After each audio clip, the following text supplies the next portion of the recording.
سفیان بن عینہ نے بیان کیا، ان سے سلیمان احول نے، ان سے سعید بن جبیر نے اور ان سے ابن عباس رضی اللہ عنہ نے بیان کیا کہ جمعرات کے دن، اور معلوم ہے جمعرات کا دن کیا ہے، پھر آپ اتنا روئے کہ کنکریاں تک بھیگ گئیں۔ آخر آپ نے کہا کہ رسول اللہ صلی اللہ علیہ وسلم کی بیماری میں شدت اسی جمعرات کے دن ہوئی تھی۔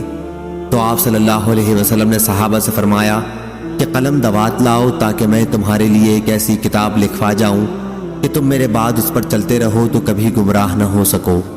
اس پر صحابہ میں اختلاف ہو گیا۔ حضور صلی اللہ علیہ وسلم نے فرمایا کہ نبی کے سامنے جھگڑنا مناسب نہیں ہے۔ صحابہ نے کہا کہ نبی کریم صلی اللہ علیہ وسلم بیماری کی شدت سے برا رہے ہیں۔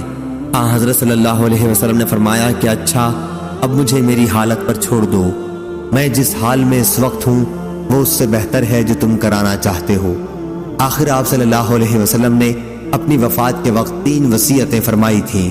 یہ کہ مشرکین کو جزیرہ عرب سے باہر کر دینا، دوسرے یہ کہ وفود سے ایسا ہی سلوک کرتے رہنا جیسے میں کرتا رہا، ان کی خاطرداری، ضیافت وغیرہ، اور تیسری ہدایت میں بھول گیا۔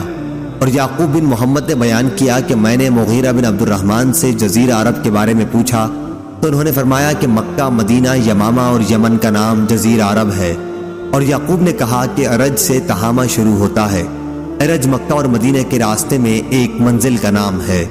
صحیح بخاری حدیث نمبر 3053۔ لیث بن سعد نے بیان کیا، ان سے عقیل نے، ان سے ابن شہاب نے، ان سے سالم بن عبداللہ نے اور ان سے عبداللہ بن عمر رضی اللہ عنہ نے بیان کیا کہ عمر رضی اللہ عنہ نے دیکھا کہ بازار میں ایک ریشمی جوڑا فروخت ہو رہا ہے۔ پھر اسے وہ رسول اللہ صلی اللہ علیہ وسلم کی خدمت میں لائے اور عرض کیا، یا رسول اللہ، یہ جوڑا آپ خرید لیں اور عید اور وفود کی ملاقات پر اس سے اپنی زیبائش فرمایا کریں۔ حضرت صلی اللہ علیہ وسلم نے فرمایا، یہ ان لوگوں کا لباس ہے جن کا آخرت میں کوئی حصہ نہیں۔ یا آپ نے یہ جملہ فرمایا، اسے تو وہی لوگ پہن سکتے ہیں جن کا آخرت میں کوئی حصہ نہیں۔